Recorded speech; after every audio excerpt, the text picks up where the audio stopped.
Today, we're going to dig into a really powerful way of looking at some of the biggest stresses in our society. And it's not about finding better solutions, but about asking a totally different question. How are problems actually made in the first place? Let's start with this. It's from a nursery teacher named Charlotte, and she's describing this intense, physical, fight-or-flight feeling she gets at work. Not in some crazy emergency, but just doing her daily job, trying to change a diaper while keeping an eye on a bunch of other toddlers. I mean, you can feel it, right? An elephant stomping on her guts. It's this deep, visceral feeling of being stretched way beyond your limits. Now, you might hear that and think, okay, that's burnout. But here's the thing. The point here is that this feeling, this incredible toll, it's not just a personal problem. It's not something that a little more self-care is going to fix.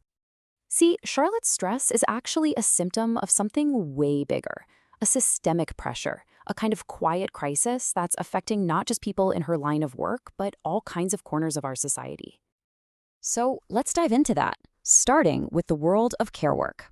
A lot of researchers are now calling what's happening a care crisis. And it's being driven by years and years of budget cuts and just totally unrealistic demands for efficiency.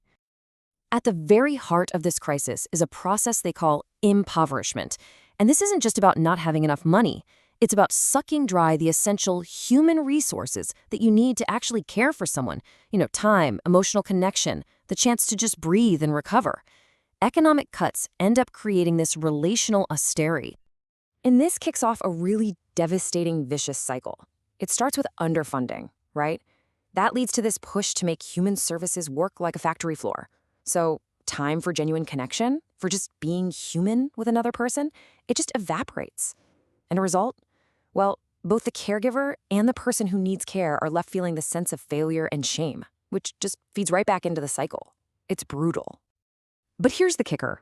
This care crisis isn't happening in a vacuum.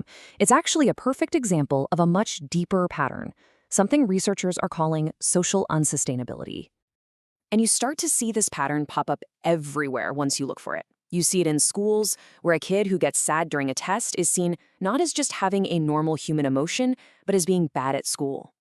Or think about the Arctic, where an Inuit hunter who has generations of knowledge about the land and the weather is told his expertise is unscientific compared to a radio forecast. It leaves him feeling totally alienated. Every single one of these is a failure of what we call social sustainability. We talk all the time about ecological and economic sustainability, but this is the third pillar, and it's the one we always seem to forget. It's all about the quality of our relationships, about justice, and about well-being. It's the very social fabric that holds us all together, and it's fraying. Okay, so things seem pretty intense, right? We've got these huge, deep-rooted problems all over the place. What in the world do we do about them? Well, it turns out the key might not be to scramble for a better solution, but to ask a completely different kind of question. Our default setting is pretty simple. We see a problem out in the world, like overworked nurses or low test scores, and we think, okay, we need a policy to go in there and fix that. But here's a really radical thought from a different way of thinking. What if the policies themselves don't just solve problems? What if they actually produce them? What if the whole point of a policy is to frame an issue as a certain kind of problem so that a certain kind of solution seems like the only option? And this leads us to this incredibly powerful tool, an idea from a scholar named Carol Baki. She says we need to stop and ask one simple but absolutely profound question. What's the problem represented to be? This whole approach is based on a concept called problematization. It sounds a bit academic, but trust me, this is a game changer. The idea is that for any policy to even exist, it first has to frame something as a problem that needs a solution. The policy literally constructs the problem. And the way it decides to frame that issue, well, that changes everything. So let's do it.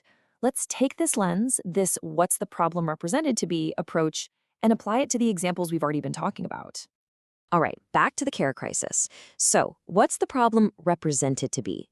Is the problem the inefficient nurse, someone with too much empathy, they even have a name for it, the Florence Nightingale syndrome, who is getting in the way of productivity? Or is the problem actually the system itself, a system that devalues the very human connection that care is built on? What about that student, Ben, in the classroom? Is the problem represented to be his personal incompetence, where his sadness is just proof that he's failing? Or is the problem the test itself? An environment that labels a perfectly normal emotion as a sign of failure and, in doing so, actually produces the incompetent student. And the Inuit hunter?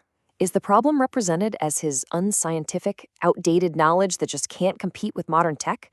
Or is the real problem a dominant way of thinking that commits what's called epistemicide, the systematic killing off of other completely valid ways of knowing and understanding the world? You see what happens when you ask this question? It just pulls back the curtain. It reveals the hidden political work that policies are always doing.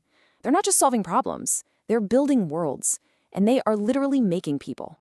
This happens through a process called subjectification. By framing problems in these specific ways, policies actually produce us as specific kinds of subjects. I mean, think about it. Policies create categories like the responsible taxpayer, or the compliant patient, or the at-risk youth. They're not just describing us, they are actively shaping who we are supposed to be. Just look at this list of the kinds of subjects who are made by these problem representations. You've got the inefficient nurse, the incompetent student, the irresponsible parent, the student who lacks aspiration. These aren't just neutral labels. They are the direct result of how a problem was framed by a policy from the very beginning. And what this shows us, plain as day, are these dividing practices at work. Policies slice and dice society into these neat little binaries. You're either normal or you're deviant. You're responsible or you're irresponsible. They define who belongs and who needs to be fixed. So, what's the big takeaway from all this? Well, this way of thinking is an incredible tool that really anyone can use. The next time you see a new policy or you're listening to a big public debate, don't just ask yourself if the solution is a good one. Ask that deeper question. What's the problem being represented to be here? And, maybe even more importantly, ask yourself, whose reality, whose story, whose entire way of being is being pushed aside in silence to make that representation work?